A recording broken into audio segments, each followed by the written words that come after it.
border stopped a large group of undocumented immigrants in Normandy. That's just outside of Del Rio. So officials there say they took in 124 people, including 22 children. 27 of that group were arrested for criminal trespass. DPS referred family groups and the kids to U.S. Border Patrol. And of those 27 that were arrested, there was a woman from Iran who was turned over to intelligence specialists as a subject of interest. Now, she did have 2 passports, one from Iran, one from Brazil. The United States is currently on high alert for potential terrorist attacks. Last month, U.S. officials charged a Pakistani man allegedly backed by Iran with plotting to kill top U.S. leaders.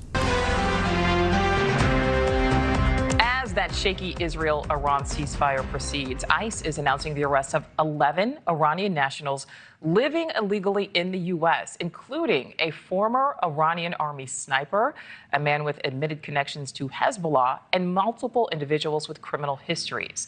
The arrests come amid growing national security concerns surrounding Iranian nationals crossing the southern border illegally and the threat of possible sleeper cells operating here in the U.S. on behalf of Iran.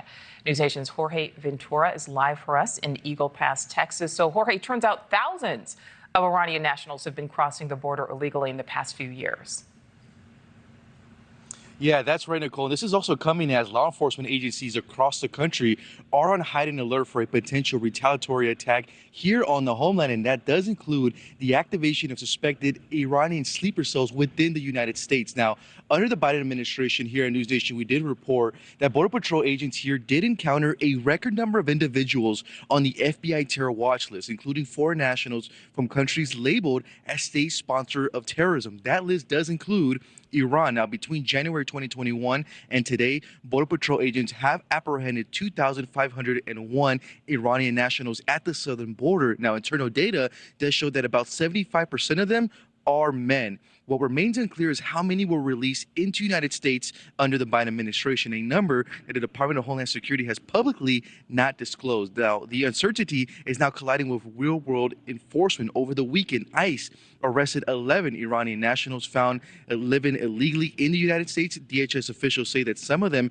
entered through Biden-era parole programs and warn that these arrests reflect a broader effort to root out suspected terrorists and violent extremists already inside the United States. Meanwhile, yesterday, during a tense exchange on Capitol Hill, Texas Congressman Tony Gonzalez pressed U.S. Attorney General Pam Bondi on the national security risk posed by Iranian nationals who crossed the southern border.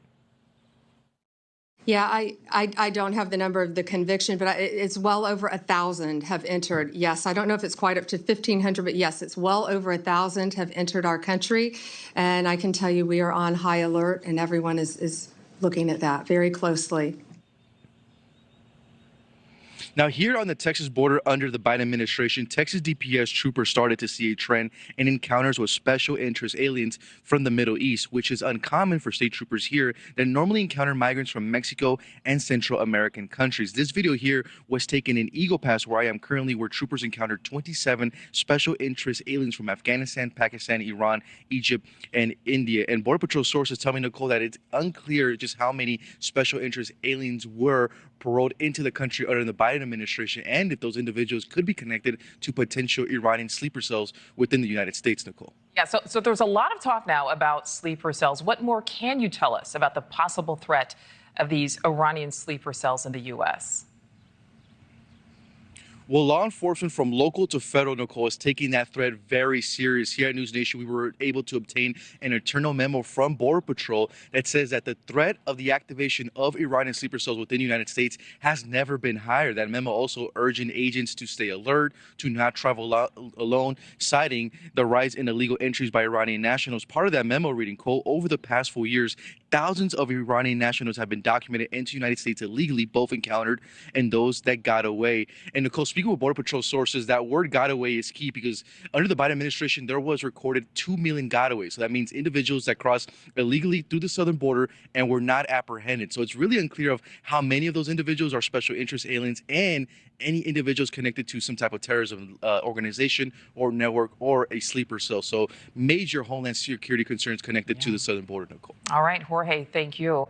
22-year-old Owen Canizales Argueta is facing up to 140 years in prison after 20 homemade explosives were found near the Liberty Memorial. KCTV5's Chandler Watkins has more on what we know.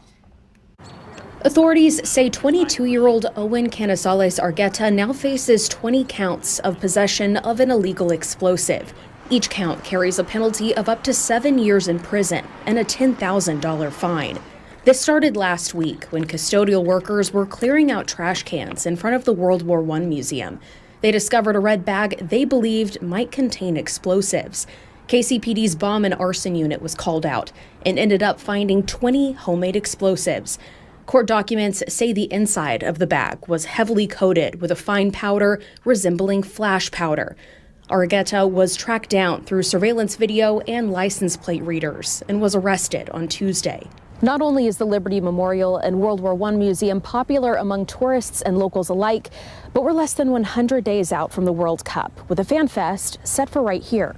That's why in a statement regarding the arrest and charges, Jackson County Prosecutor Melissa Johnson said her office is working closely with local law enforcement, elected officials, federal partners, and KC 2026 to ensure that when the world arrives to our community, we're prepared and safe.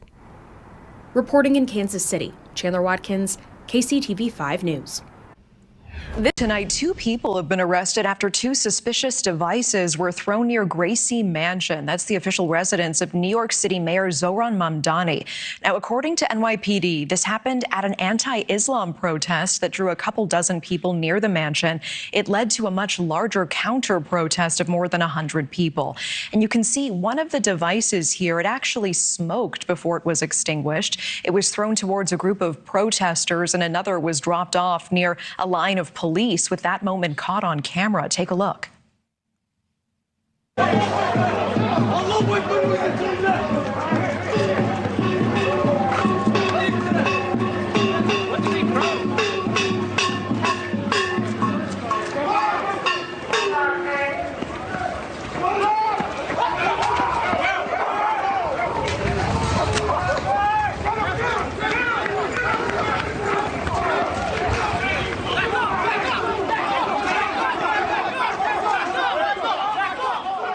If this seems chaotic, it's because it was. But the 2 men you see on your screen were the pair arrested. And this was the moment police say one of the devices was handed off, then lit. Here's another angle of the suspect running with the device towards police. You can see it smoking there. After he jumped a barricade, he was taken into custody. He's now being identified as an 18-year-old by the name of Amir Balat. The bomb squad is now examining these devices closely. The devices, which were a bit smaller than a football, appear to be a jar wrapped in black tape, importantly with nuts, bolts, and screws, along with a hobby fuse that could be lit. At this time, we do not yet know whether the devices were functional improvised explosive devices or hoax devices. Well, officers searched that area. No other devices were found. It is not known if Mayor Mamdani was at the residence as this unfolded. In national headlines tonight, some in Washington are sounding alarm bells about the possibility of sleeper cells. Those who may wish to harm Americans and are already quietly living in the United States. As Christine Frizzell reports, U.S. and Israeli attacks in Iran provide them with motivation to act. As attacks continue to be carried out across the Middle East, growing concerns about the ones that haven't yet happened here at home. You have people that entered the United States illegally and may have a very strong affiliation to Iran or a direct affiliation to Iran, and they might be here for the purpose of acting against us. Bernard Zaper, the former deputy assistant director of the Bureau of Alcohol, Tobacco, and Firearms, says rising fears of so-called sleeper cells should be taken seriously, since many in Iran are taught from a young age they will be rewarded in the afterlife for carrying out certain actions. And the current attacks in Iran and killing of Ayatollah Ali Khamenei could be motivation. It's a direct call to action for somebody that has radicalized Islamic beliefs, and they're called to act, and they're using the justification, the highest justification for murdering people. The weekend shooting at a bar in Austin, Texas, that left 2 dead and more than a dozen injured is being investigated as potentially an act of terrorism. The suspect, seen in this photo wearing a Property of Allah sweatshirt with reports that his T-shirt underneath contained a photo of the Iranian flag. Possible threats like this giving Republicans more fuel for their argument that the pause to funding for the Department of Homeland Security should be lifted. The Democrats are highly irresponsible to keep Homeland Security unfunded while we're in the middle of a war against the world's worst state sponsor of terrorism. It's an argument Democrats say they aren't buying. The Republicans are saying that because they launched an illegal, disastrous war in Iran, we should give them permission to continue using ICE to murder American citizens, to allow them to get the funding to tear gas schools. No. Defense Secretary Pete Hegseth was asked about the potential for sleeper cells during a press briefing at the Pentagon. He said the Iranian regime is one that seeks to export its ideology and sow terror, but the top officials here at home are, quote, ready for that. He said the American people can rest assured they're being vigilant on that threat. I'm Christine Frizzell reporting. President Trump says the U.S. and Israeli military operation in Iran is ahead of schedule, but attacks will continue until U.S. objectives are achieved. He says he sends love and support to the U.S. service members killed in action. In their memory, we continue this mission with ferocious, unyielding resolve to crush the threat this terrorist regime poses to the American people, and a threat indeed it is. We have the strongest and most powerful by far military in the world, and we will easily prevail. Trump says the U.S. objectives include destroying Iran's missile capabilities and its navy, ensuring it can never have a nuclear weapon, and ensuring Iran's regime cannot keep funding and arming terrorist groups. Trump says officials projected a 4 to 5 week timeline, but the U.S. is capable of fighting for far longer than that. He has declined to rule out U.S. boots on the ground in Iran if necessary.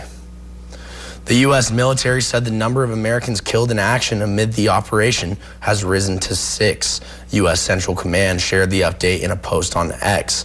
It said U.S. forces recently recovered the remains of 2 previously unaccounted for service members from a facility that was struck during Iran's initial attacks in the region. According to the military, their identities are being withheld until 24 hours after their families are notified. President Trump warns there will likely be more U.S. casualties before the conflict with Iran is over. Trump shared a message on the operation Sunday evening. And sadly, there will likely be more. Before it ends, that's the way it is. Likely be more, but we'll do everything possible where that won't be the case.